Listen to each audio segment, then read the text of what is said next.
முட்டை பொடி மாஸ் தான் நம்ம பண்ண போகிறோம். அதுக்கு ஃபஸ்ட்டு ஒரு 2 வெங்காயம் எடுத்துக்கலாம். ஒரு பெரிய சைஸு ஒரு குட்டி சைஸ் எடுத்துருக்கிறேன். அதை பொடி பொடியாக கட் பண்ணி வச்சுக்கோங்க. நல்லா சின்னதாக வெட்டிக்கோங்க. ஆம்லேட்லாம் போடுவோமே அந்த மாதிரி சைஸில் சின்ன சின்னதாக கட் பண்ணி இந்த மாதிரி எடுத்து வச்சுக்கோங்க தனியாக. இப்போ எல்லாம் வெட்டியாச்சு. அப்புறம் ஒரு 3 பச்சை மிளகாய் எடுத்து அதையும் சின்ன சின்னதாக கட் பண்ணி எடுத்து வச்சுக்கோங்க.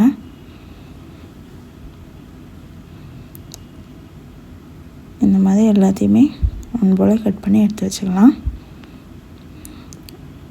அப்புறம் ஒரு 3 முட்டை, எனக்கு 3 முட்டை போதும், அதனால் 3 முட்டை எடுத்துருக்கேன்.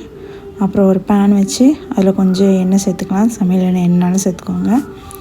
அது கொஞ்சம் நேரம் நல்லா சூடாகட்டும்.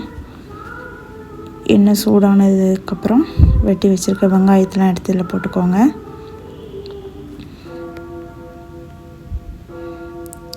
எல்லா வெங்காயத்தையும் சேர்த்துருங்க.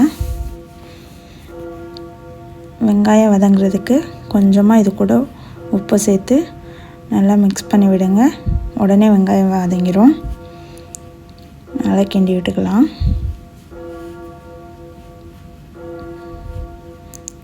இப்போ பாருங்கள்,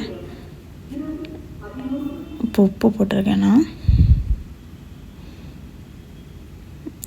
இப்போ வெங்காயத்தோட கலர் கொஞ்சம் மாறி இருக்குது. கண்ணாடி பதம் வந்துடுச்சா இந்த ஸ்டேஜில் நம்ம வெட்டி வச்சுருக்க பச்சை மிளகாவை போட்டு வதக்கிக்கலாம். ஒரு 2 நிமிஷம் வதக்கினா போதும்.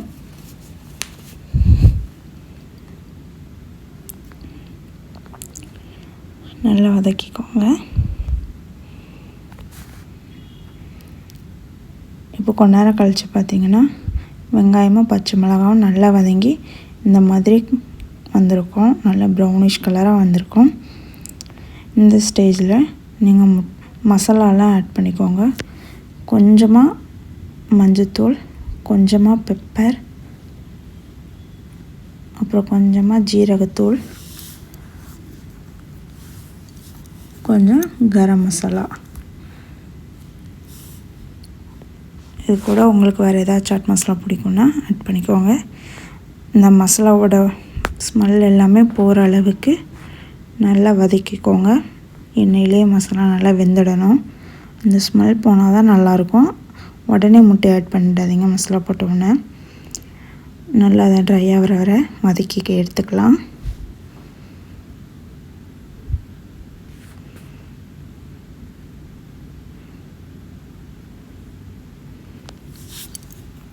நல்லா ஒன் போல் எல்லாத்தையும் எல்லா இடம் போட்ட மாதிரி வதக்கியாச்சு. இப்போ இந்த ஸ்டேஜில் நம்ம முட்டையை ஆட் பண்ணிக்கலாம். நல்லா வதங்கி சுருண்டு வந்திருக்கு பார்த்திங்களா. இப்போ 3 முட்டையுமே ஆட் பண்ணிக்கலாம்.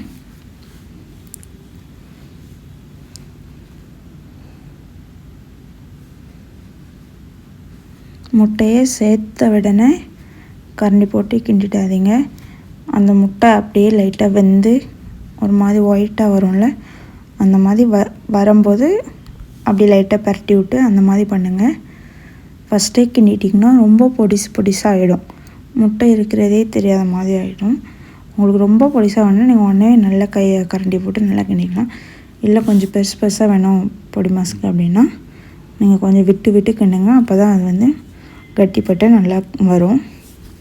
அதனால தான் பாருங்கள், அடி பிடிக்காமல் இருக்கணும்.